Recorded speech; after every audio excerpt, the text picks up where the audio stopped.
房价呢从360万降到170万，我断供了，后果呢却非常的严重，真的是肠子都悔青了。各位网友大家好，一直以来呢，在房地产圈有着这样的一句话啊，就是买一套房你付30%，银行呢付70%，银行都不怕房价下跌，你怕什么呢？正由于这个原因呀，很多人潜意识里面就觉得，假如说房价下跌了，自己不想要房子了，索性把房子断供交给银行就是了，反正自己签的是抵押性的贷款，不还房贷了，房子自然就归银行了，也就和自己没有什么关系了。然而这样想就真的是大错特错了。在最近一段时间呢，有一个朋友就有分享了这样一个例子，在2017年的时候呢，一个朋友到环京这边买了一个房子，当时房价是非常的贵啊，他买的时候是3万多一个平方，买了一套3室1厅，花了360万，当时的首付呢是付了100万，贷款是260万。房贷的利率呢是上浮20%，是5.88%，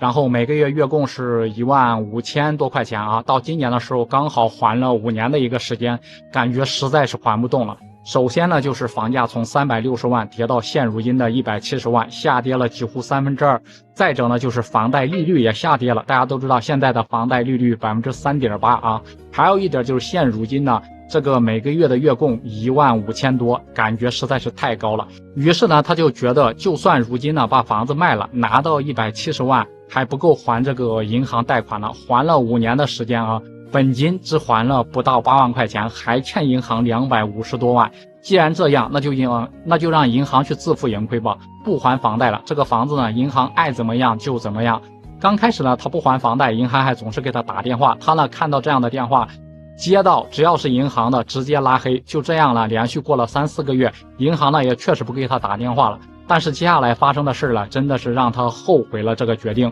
首先呢，就是他这个房子啊，确实是被法院强制拍卖了，市场的价值是170万，人家评估公司只评估了160万，拍卖价格的是9折，140万成交。在这个情况下呢，银行觉得他还欠银行110万，并不是说房子不要了，让法院强制拍卖那就结束了啊，他必须得把当年欠银行的房贷全部还清，房子拍卖了还得再向银行还款110多万。其次呢，就是杂七杂八的费用也是非常的多，像律师费，还有各种各样的违约金，这些杂七杂八的费用全部加起来也有10几万块钱，而且呢都得由他自己负责。像第3点呢，就是自己的征信也成为了黑户，一个征信的黑名单啊，严格限制大额交易，包括出行、坐飞机、坐高铁都会受到限制。一个人最大的破产不是经济破产啊，而是信用破产，也就意味着以后呢，他想贷款买车，包括贷款买房啊，办信用卡基本上都是不可能的。现在想想真的是后悔呀，早知道是今天这样的状况，还不如自己把房子卖了。假如说自己把房子卖了，屋子里面好好的收拾一下，好好的布置一下，也许啊能够卖190万、180万左右。让自己卖房呢，不可能是140万这个价格就成交了。法拍房成交的价格真的都非常的低啊！再者就是自己把房子卖了，也不可能上征信的黑名单，真的是偷鸡不成蚀把米，当初把房贷想得太简单了。因此呢，在这里也建议大家，忠告大家，假如说房价真的是下跌幅度过大的话，不要由于这个原因而断供啊，因为一旦选择断供，这个损失会更加的大。那么大家对此是有什么样的看法？欢迎在评论区里面留言讨论。